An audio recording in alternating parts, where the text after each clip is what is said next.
চলো বন্ধুরা, আমার এই শুভটা আজকে বাচ্চা দিছে। তো বাচ্চা দেওয়ার পরে অনেকেই কনফিউশনে থাকেন যে বাচ্চা দেওয়ার পরে মার পরিচর্যা কীভাবে করবো, খাওয়ান খায় না বা বিভিন্ন প্রবলেম, বাচ্চা দানিতে পোকা হয়ে যায়। তো দুধ যখন বেশি থাকবো বা কম আছে কীভাবে বুঝবেন? এই যে আমি 31-32 দিনও বাচ্চা 12 কেজি 11 কেজি মাপ দিয়ে বিক্রি করছি। তো কোয়ালিটি বুঝতে পারতেছেন কীরকম। তো অনেকের রেটের কথা বলে আপনারা কোন যে এত রেট দেওয়া কেন? তো কোয়ালিটি যেরকম ভালো নেবেন, বাচ্চার রেটও তো এরকম ভালো হইব।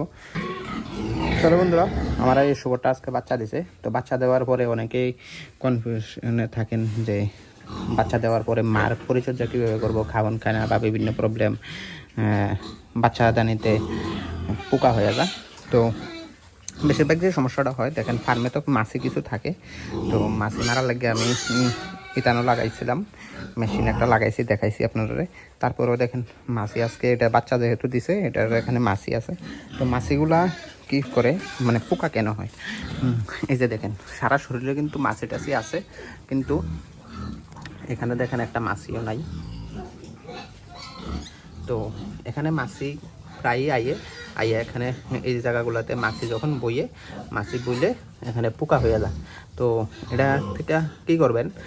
মাছি দেখেন এটার কাছে আইছে, কিন্তু এখানে মাছি যাইতো না। এখানে যদি মাছি এখন যাইয়া এই জায়গাগুলোর মধ্যে যাইয়া যদি তাহলে কিন্তু এই যে মাছি একটা যাইতো লইছে, কিন্তু যাইতো না বইলে এখানে। তারপরে ডিম ফাইরা দিলে এখানে পোকা হইতে পারে। তো এটা ফার্স্ট টাইম ডেলিভারি দিছে, বেশিরভাগ এমন প্রবলেম হয়। তো আপনারা কী করবেন? এই হিম্যাক্স মলমটা আপনারা বাচ্চা দেওয়ার পরে ভিতরে না লাগাইয়া এই যে জায়গাটায় আছে ওই সাইডে ফাইডে হালকা করে একটু ডুলিয়া দিবেন। তুলে দেখবেন মাছি আর এটার আশেপাশেও যাইতো না, আর পোকাও হওয়ার সম্ভাবনা অনেকটা কমে যাব। তো এটা করতে পারেন।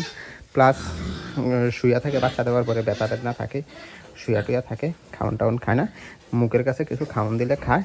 এটা কিন্তু উঠটা খাওয়ান খাইছে, বাচ্চা দেওয়ার পরে খাওয়ান দিয়েছিলাম, উঠটা আইয়া খাইছে। এটা ফার্স্ট টাইম ডেলিভারি দিছে, 9টা বাচ্চা দিছে। এই যে গন্যা দেখতে পারেন, 9টা বাচ্চা দিছে, 9টায় সুস্থ আছে। আর অনেকে বাচ্চা দেওয়ার সে আপনার যে রুমে বাচ্চা দিছে রুমটা জল জমা থাকে, ভিজা থাকে। ভাই আমি ফার্মে ভিডিও করি, ফার্ম ওয়াশ টোয়াশ করে ফিরা তারপরে ভিডিও করি। ফার্মটা এখন আমি মাত্র ওয়াশ করছি, ধুইছি। তো সঙ্গে সঙ্গে তো আর শুকাইয়া যায় না। এই যে জলগুলো আছে, জলগুলা ডালু আসতে যাইতে গেছে বাইরিয়া। হ্যাঁ, তো কোনাগুলা দেখেন শুকাইও গেছে। তো এরকম একটু ভিজা অনেক সময় থাকে। আমার ঘরের স্লোপগুলা একটারও স্লোপ একদম জল জমার মতো না, সবজির একদম পুরা স্লোপ দেওয়া। যারা ফার্মে আইছেন বা দেখলে বুঝতে পারছেন কীরকম স্লোপ দেওয়া, জল আটকানোর মতো কোনো জায়গা নেই। কিছু জায়গায় একটু ভাঙ্গা ট্যাঙ্গা গেলে এই জায়গাটিতে একটু জল জমে। তো বছর আমি ফার্ম করছি, এটা প্রায় যা 3-4 বছর 5 বছর বানাইতেছে। তো এর দুধ তো ভাঙবই। কেউর ফার্ম তো 6 মাসের 1 বছরে এর মধ্যেই একদম পুরা ড্যামেজ হয়ে যায়। আর আমারটা এত বছর হয়েছে, এবার দূর হইতেই পারে। তো যাক, যেটা বিষয় হয়েছে মারটা কেয়ার কীভাবে করবেন, এই 2টা জিনিস খেয়াল রাখবেন। আর অনেক সময় নতুন প্রথমবার বাচ্চা দিলে জ্বর টর আইয়ে, যার কারণে খাওয়ান টাউন খায় না। তো এইটাও খেয়াল রাখবেন যে জ্বর টর আইসে নি বাচ্চাটার। আরেকটা এটার প্রবলেম হয়েছে, আমি এটাতে ক্যালসিয়াম কোনো কিছু দিছিলাম না, আর ল্যাকটেশন ফিডটা এই কিস্তে পাইছি না। তো ল্যাকটেশন ফিডটা না খাওয়ানে দেখেন দুধের একটু কম। দুধ যখন বেশি থাকবো বা কম আছে কীভাবে বুঝবেন? এই যে বুট্টিগুলা একটু ফুড়া কেমন হয়ে রয়েছে না, যেটার মধ্যে দুধ আছে দেখেন এটাতে একটু দুধ বেশি আছে, এটার মধ্যে একটু ভিজা রয়েছে। আর যেটা দুধ নাই এটা একদম এরকম ফুড়া হয়ে থাকবো, কীরকম বড়া দিয়ে থাকবো। আর দুধ থাকলে ফুলা থাকবো। তো এটার একটু দুধ কম। কালকা পরশু দেখামো যে 2-3 দিনের মধ্যে কীভাবে দুধ আয়া পড়ে।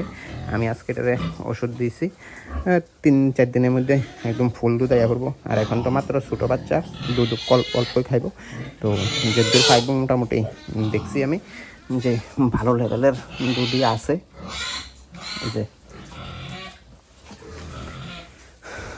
আর 2-3 দিনের মধ্যে পুরা দুধ আশা করি কমপ্লিট হয়ে যাব, দুধ ভালো লেভেলের আইব। দেখা যাক কী হয়। আর যারা বাচ্চা নেবেন এখান থেকে আমার 6টা বাচ্চা ছিল, 2টা আজকে একজনে নিয়ে গেছে আর 2টা বুকিং করে গেছে আর 2টা থাকবো এখানে। 2টা থেকে কেউ চাইলে নিতে পারেন। এছাড়াও আমাদের যে সেকেন্ড ফার্ম আছে ওই ফার্মে আরও বাচ্চা আছে। আর যদি কেউ 20-25 দিন পরে বাচ্চা নেবেন মনে করেন, এই বাচ্চাগুলো রেডি হইতেছে। এদিকে দেখতে পাচ্ছেন, এটি আজকে 12 দিন বয়স। মোটামুটি আর 20-30 দিন পরে যারা নেবেন এগুলা থেকে নিতে পারবেন। এগুলার বয়স মাত্র হয়েছে গিয়া আজকে কত 35 কি 40 এখনো হয়েছে না। গত মাসের 26 তারিখ বাচ্চা দিয়েছিল, আজকে 30 না 31 তারিখ। তো আমরা 1 মাস 1.5 মাসের মধ্যে বাচ্চা বীজ চালাই। এটার ওজন এখন না হইলেও এই কালাটার ওজন হইব 11 থেকে 12 কেজি। মোটামুটি সবগুলা 10+, ওই সাদাটা হইব 12 কেজি। আইলে দরকার হইলে কইলে আমি মাইপা দেখাই দেবো। 40 দিনে এই ওয়েট, 30 দিনে, 32 দিনে, আমি 31-32 দিনেও বাচ্চা 12 কেজি 11 কেজি মাপ দিয়ে বিক্রি করছি। তো কোয়ালিটি বুঝতে পারতেছেন কীরকম। তো অনেকের রেটের কথা কইলে আপনারা কোন যে এত রেট দেওয়া কেন, তো কোয়ালিটি যেরকম ভালো নেবেন বাচ্চার রেটও তো এরকম ভালো হইব। তো যদি কারোর বাচ্চা লাগে যোগাযোগ করতে পারেন।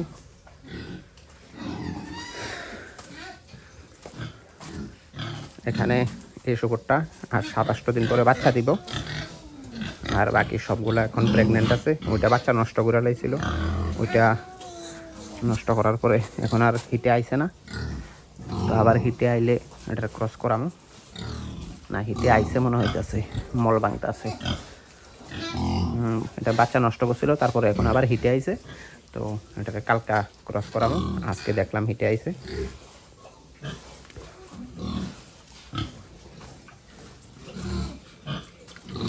তো আজকে ভিডিওটা এই পর্যন্তই। যদি ভিডিওটা ভালো লাগে থাকে চ্যানেলটাকে সাবস্ক্রাইব করে রাখবেন এরকম ইনফরমেশন জাতীয় ভিডিও আরও দেখার জন্য। তো ধন্যবাদ আপনারা সবাইকে ভিডিওটা লাস্ট অবধি দেখার জন্য।